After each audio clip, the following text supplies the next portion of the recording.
So this will be a video series documenting my upgrade from a 29 gallon to a 75 gallon fish tank. 29 gallons right behind me. And we'll be moving most of what's in there into the 75.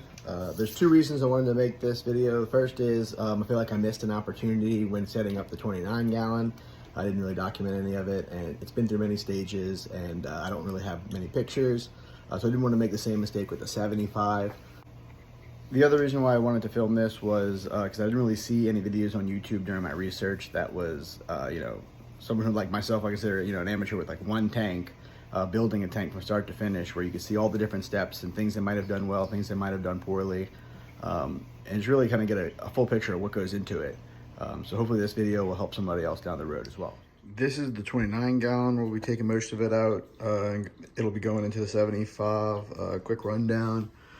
I call it Bacopa Carolina, but I know it's like Carolinia. That is a crypto corn lutein. There's crypto corn parva back there. Dwarf hairgrass, Anubias nana petite, Anubias gold coin, Anubias barteri, Ludwigia broadleaf. This big tree-like thing with moss on it, that'll be going. The pieces of petrified wood will be going. These pieces of wood with the Anubias on it will be going. And we also ordered some hygrophilia, some willow hygro, I think it's called. Some super red mini Ludwigia, and Amazon sword. So excited. We'll also be the rocks will be used in bags to give us some depth in the bag, and I'll show y'all how that'll work in a little bit.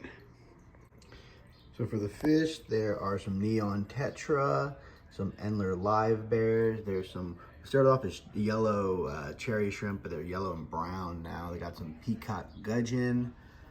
There are some panda cories. There's one laying back there. I think that is it.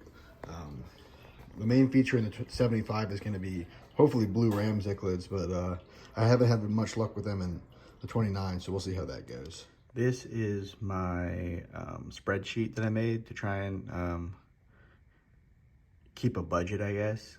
You see on the top left, I've got the different type of fish that I plan to stock it with. It may not be perfectly work out like this because, of what's available. Like Bolivian rams are kind of hard to find where I'm from. I'm not sure if I'm going to do pandagarras at all. Going down here, we've got our plants. All the plants have been purchased at this point. Plants are something that I will add as you go, kind of thing. Over here, this is what I call my necessary hardware. It's things that I absolutely needed. Down here is my optional hardware. The mesh bags aren't really necessary, but it keeps the gravel down and stops it from coming up on top of the sand once when you do maintenance. The Python, it went on sale and I got that, no spill water change. That's gonna be really helpful. No more carrying buckets. So this is the hardware and equipment. Here I got 3 big pieces of petrified wood.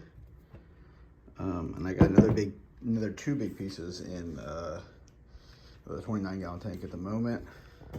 So we'll join those. Plus I got all this wood, and there's 3 or 4 pieces of wood in the 29 gallon. These are the 2 heaters, and they both came with a thermometer. Some super glue to super glue some of the Anubias things. Here's my fertilizer tabs, and here's those bags I was talking about. And you fill these up with rocks, and that way when you're doing maintenance, the rocks won't come to the surface. They'll be held down by the bags. It also stops the sand from compacting, because if your sand's too deep, it'll compact. And I got these 2 little guys that I found laying around the house in case I need them. And here is the filter.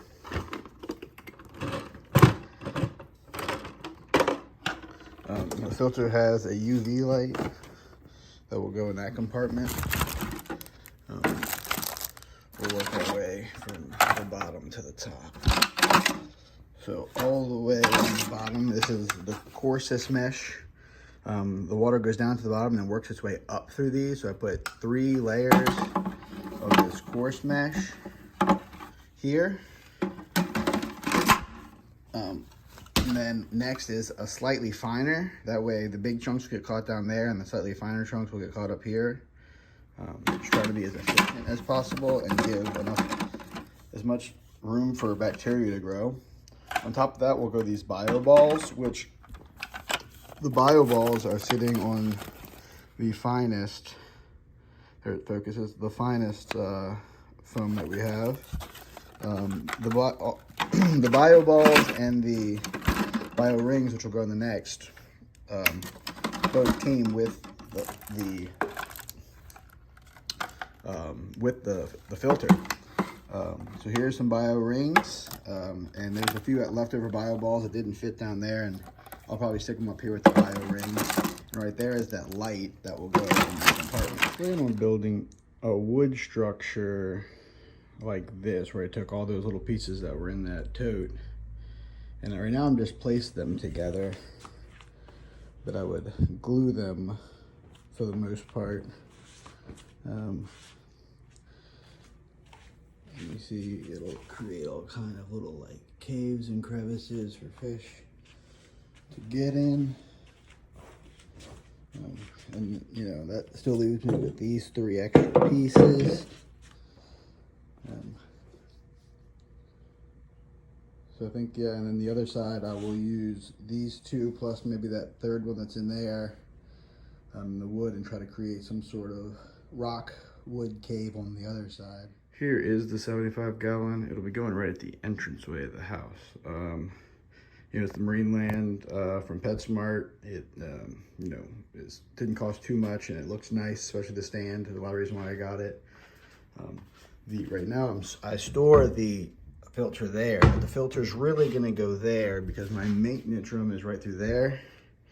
And so I don't want the door to be in the way. I have to run a hose to it or have to, you know, carry it out. And the tank itself, so this is how I'll have like the mesh bags lined up. I bought 4 more and they'll go on the other side. And like I said, I'll put the rocks in there and we'll create some height back there to make the planting look nice. And so the plan is to have the wood structure that I just kind of showed you will go kind of in this corner over here. The big tree from the 29 will go just to the left of the center brace, towards the front, and then the rock wood cave thing will go hopefully back there, and we'll have the Amazon sword wither go in that corner or that corner. We'll kind of feel that out, and the stem plants will be placed, you know, throughout. So yeah, hopefully it'll all come together. Since the main point of these videos is for my memories, let's go ask Keller a couple of questions about the new tank. Wait. How old are you? 5. What is your favorite thing going in the fish tank? Going in the fish tank. In the new one? Okay, the orange crawfish. The orange crawfish? Yes. What's your favorite thing that's in the 29-gallon fish tank right now? Let's see. The shrimp, because they're colorful. Yeah? Yes.